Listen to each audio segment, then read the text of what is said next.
Day 4 of our trek, Chomrong to Tadapani. This was another demanding day as our trek turned westwards and we had to cross 3 minor river valleys requiring a number of ascents and descents, but the fine weather was very helpful. We twice reached altitudes of 3,000 metres, which was personally satisfying, but this was achieved at the cost of a 1,000-metre descent en route. Hard going, but very satisfying.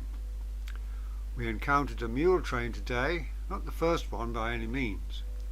They were used to bring every kind of supply: food, cloth, clothing, gas cylinders, petrol in leaking cans that smelled dreadfully of fumes, building blocks, cement, etc., to the villagers for themselves and for them to cater for the trekkers.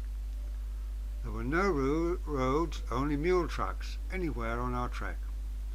We eventually arrived at our destination of Tadapani, which is 3,000 metres above sea level and a distance walked of 6 miles. The accommodation here was very memorable and only just basic.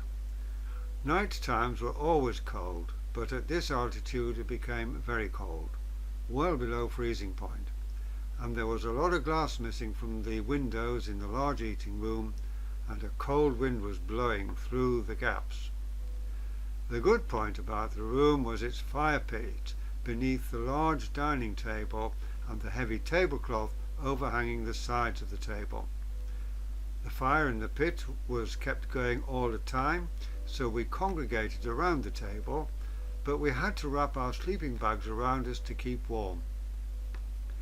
Following our evening meal, a music and dancing group from the village came to entertain us for a couple of hours, and we were encouraged to join in and dance, and this cheered us up and kept us warm.